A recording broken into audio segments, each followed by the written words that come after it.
these are some very special times.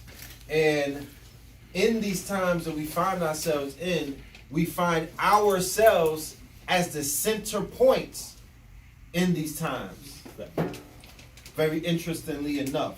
So what we're going to be doing this weekend, the reason why we've been selected to speak to the family for the 6th annual Kemet in the Desert celebration, Red and Blue Pill, alongside my brother Jabari. And I didn't even introduce myself, pardon me. I don't want to assume that everybody knows who I am. I go by the name of Brother Red Pill, and I'm one half of the Twin Pillars. That is my twin brother, my actual whole brother, Blue Pill right there. Because people be thinking we just, some people that met in the chat room like, y'all look alike, but I don't know. Like, I think that you just bringing a lot of pills into the game. No, that's my family. I have a younger brother that goes by the name of KT the Arch Degree. If anybody's familiar with his teachings, he is carrying on a tradition of his stepfather, Dr. Sabi. He will be known as a Sabi's baby. Because when he was born in the year of 1981, all he's known ever since, even in the womb of my mother, because Dr. Sabi assisted her in a very difficult childbirth. So all he's known is the teachings of Dr. Sabi. They call it nowadays plant-based living or, green living, but it's basically just knowing the health as well. We could talk about a lot of things. We could speculate. And we could begin to, wrap our minds around what happened to our people, what this person is doing, who the Illuminati is and who they're not. But one thing that we cannot ignore, or one thing that we cannot refute in these days and times, is that we're under attack medically, through our foods, through the drugs that they put us on, the prescriptions, through all of these quote-unquote solutions or cures that has been levied upon our people by somebody who don't look like us. If I pull out the numbers of what they call medical-related deaths, right, malpractice, the numbers are staggering, okay? It goes beyond the field of, not being... not having expertise or slipping up every now and then. And then fast forward when certain kind of scandals break, like the one that just broke about 2 weeks ago in the state of Virginia, with the governor of the state of Virginia, who goes by the name of Governor Northam. By show of hands, how many people were familiar with that story? There was a governor who was found to have blackface in his yearbook. There was a photo with him in blackface and another person in a KKK robe, right?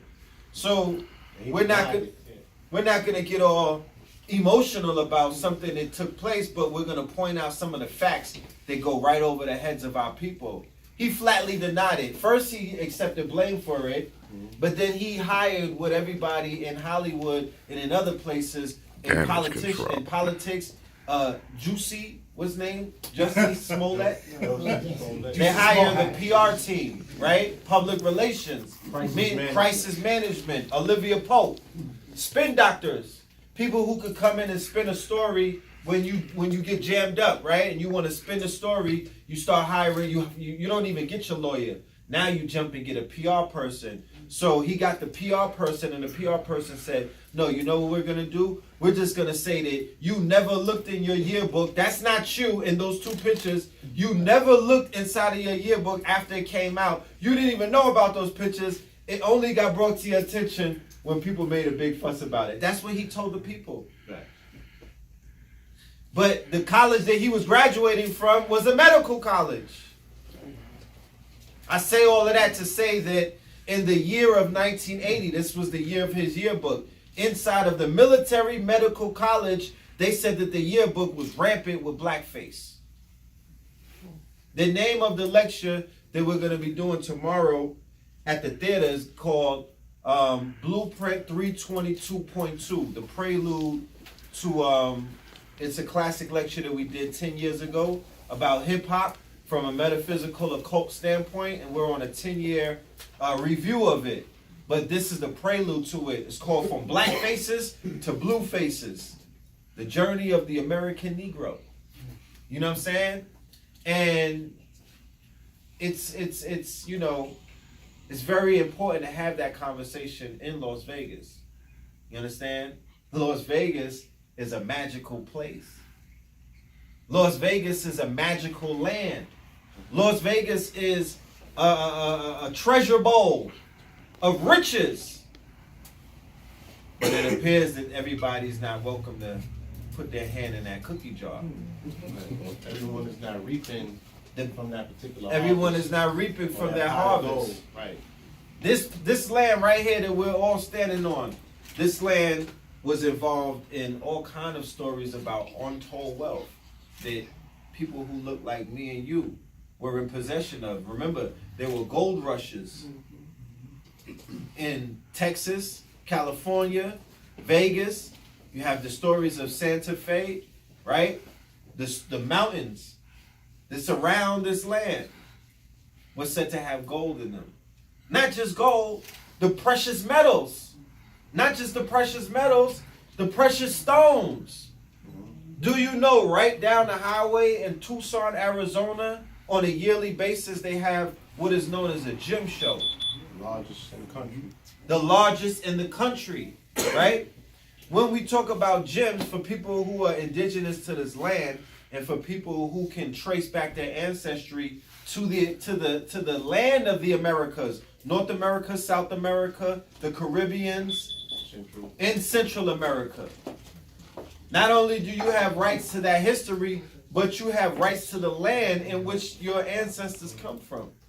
So right there in Tucson, Arizona, along with, you know, all of these caves that people excavate, they are coming up with these stones. Has anybody ever seen a life-size amethyst stone?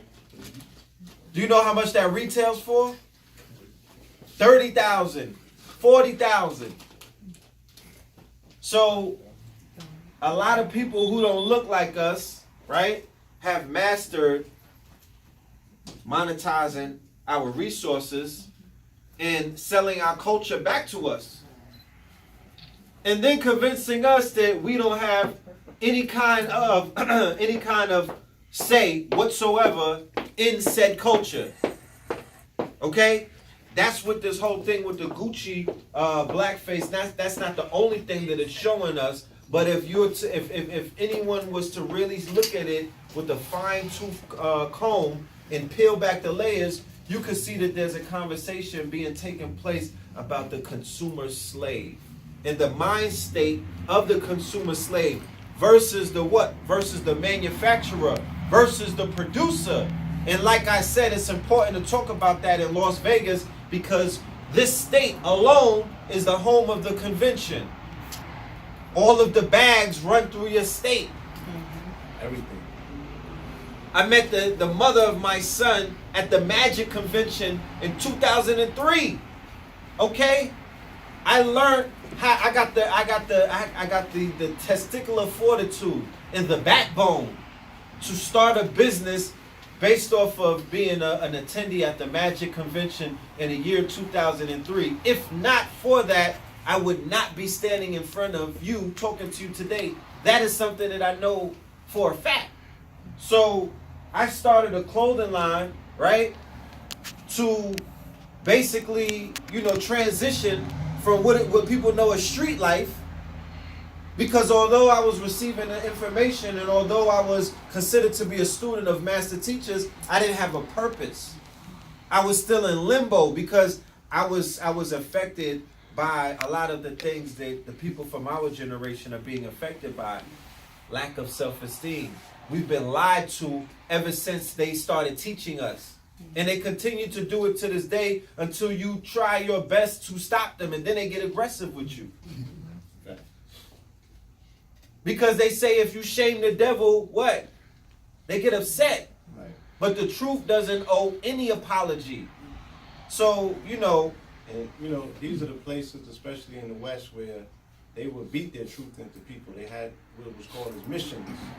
I'm sure the people are familiar with missions, how they had the, what they call, quote-unquote, American Indian school. You feel me?